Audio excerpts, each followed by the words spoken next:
this year has been crazy. I look back, and since creating Retro Dodo, I have reviewed over 120 different retro handheld devices, which is absolutely obscene. Some I hate, some I love, some I use daily. And I want to share with you my favorites of the year.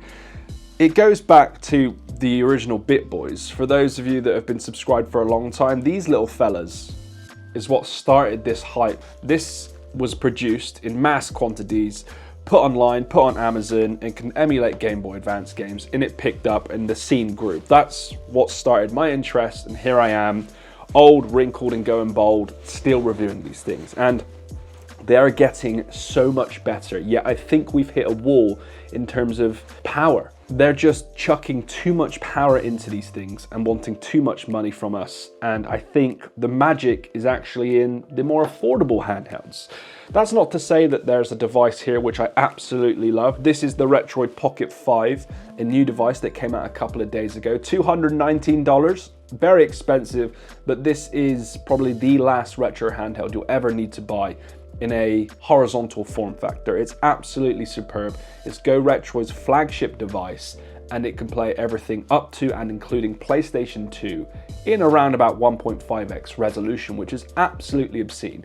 And these guys are getting so good that they are developing their own front ends, their own operating system, their own installation guides, all jam-packed into a very warm, easy to use experience that can be given to pretty much anyone. Like, this has a fully fledged display, LED backlights, horse joysticks, really nice analog triggers, a bunch of battery life, and a very nice front glass display that makes you look incredibly premium.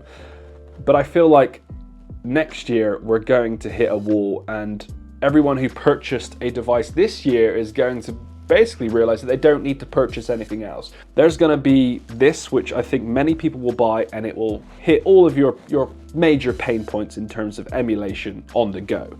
But you'll start wanting to focus on a specific console, and that's where a few devices will spring into mind. First of all, one that I have fell in love with is the Mod Retro Chromatic. This is specifically built for playing Game Boy and Game Boy Color cartridges. That's it. It's made with an incredible durable metal material. It has a beautiful display that uses sapphire glass so that you can't really scratch it, and it's pretty much indestructible. I did run over it and it cracked the display, but that's as much damage as it did. It also uses AA batteries as well, and it's built specifically as a revival of the Game Boy Color for those specifically wanting Game Boy and Game Boy Color experiences in a modern premium form factor. And although this is, people are saying, why don't you just get a analog pocket, which is definitely a rival. This can play Game Boy, Game Boy Color, Game Boy Advance cartridges, and you can even pick up adapters to play Neo Geo and other handheld cartridges, which is great, but it's not Game Boy Color enough. For the broader audience, people should go for the analog pocket, but those wanting something more specific, as mentioned, these devices are going to pop up throughout the next few years, in my personal opinion. Super niche, super premium products that you won't ever have to buy again.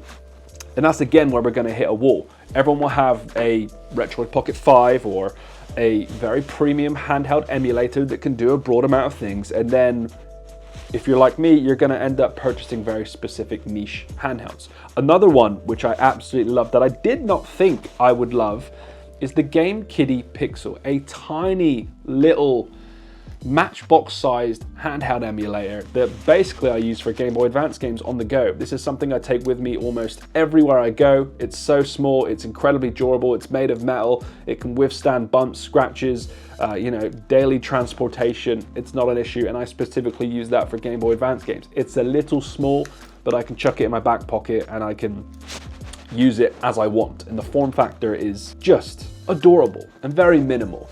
And the Chinese manufacturers that I've dabbled in the affordable range, they're very hit and miss, such as Anbernic and Powkiddy. They understand this, and their most recent is this. This is the RG34XX, a handheld designed specifically for Game Boy Advance fans. And this is what we're going to see more of, I believe, in the cheaper, affordable handheld manufacturer range, and it's just basically going to be designed for one thing, and that's it. Again, one of my favorites, and I think this is the best beginner's handheld probably in the last 2 years. If you have a friend or you're watching this video because you are interested in joining the retro handheld emulator scene, this is the one to go for. This is the RG35XX SP, designed specifically to look like the Game Boy Advance SP. Very easy to set up, comes preloaded with their OS, HDMI out, USB-C, last stages. I've gifted this to actually 3 of my friends who have been interested in handhelds, and they have absolutely loved it.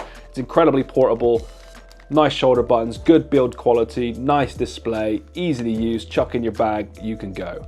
This one here is going to win, you know, it's definitely in our top 10 best retro handhelds of the year list on our website. I think it might even be in the top 3 actually, it's that good. And although I have struggled with Anbernic in the past, you know, they've blacklisted me from review samples in the past as well. This is one of their greatest ones, the RG35XX SP. It comes in a number of colors. I've got the red, I've got a few actually, but the transparent editions that they launched recently are very nice. A red and green is my go-to. So I think what I would recommend to users if they're coming into the scene is to start with the beginner handhelds like the RG35XX SP, or look for something a little bit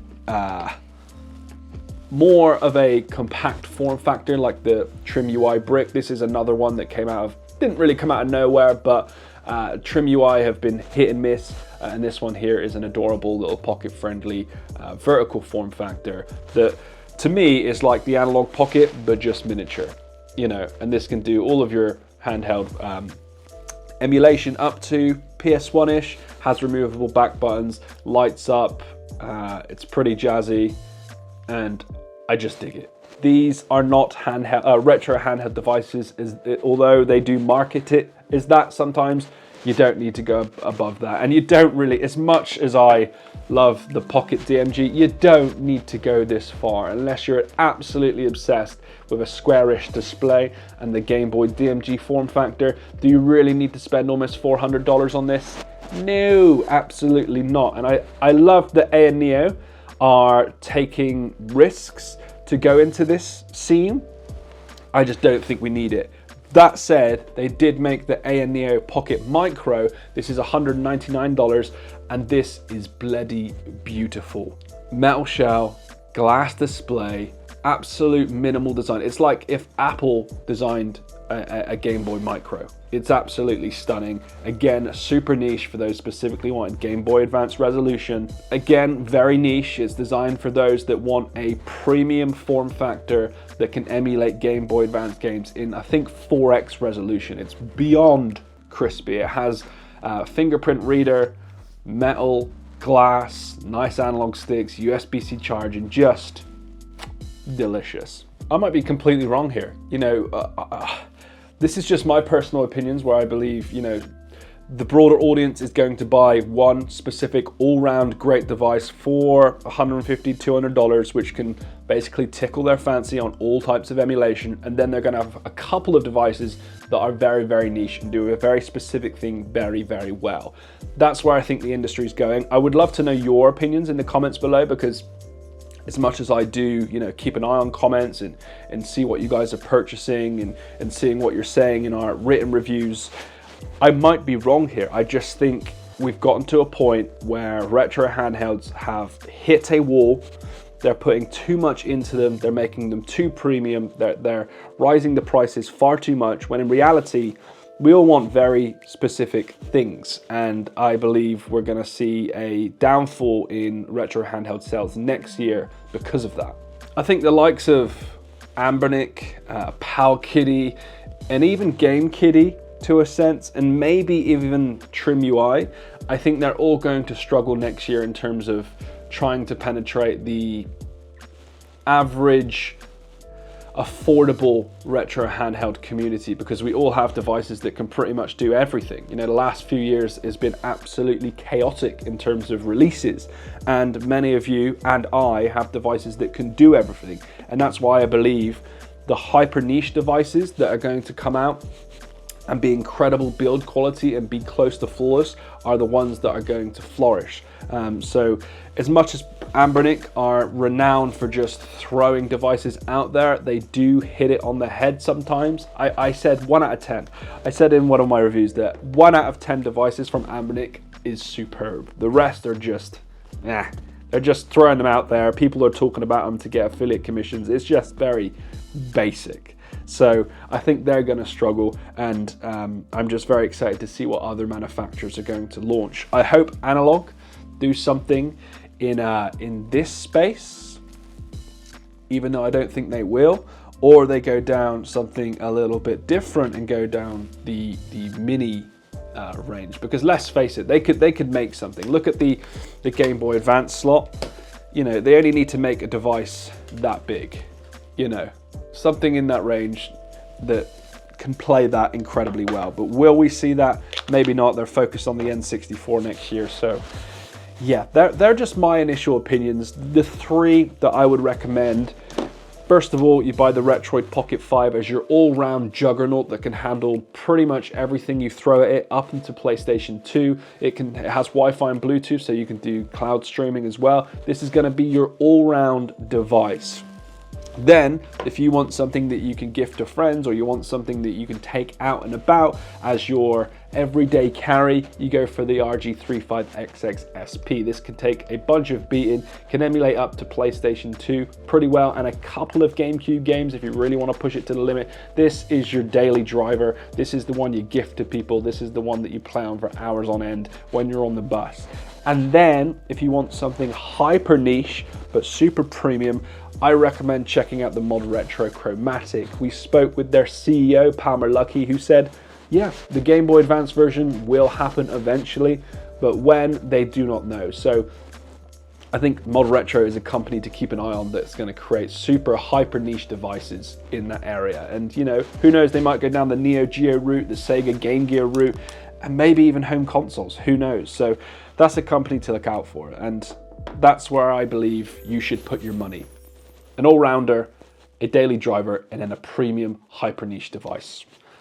There you have it, guys. I hope you enjoyed this discussion video. It's kind of different to the style that I usually do here. I'm a little bit ill, so that's why I wanted something a little bit more laid back. But if you did enjoy it, hit subscribe. We have Patreon as well. And yeah, just follow us on socials, and have a great Christmas and New Year.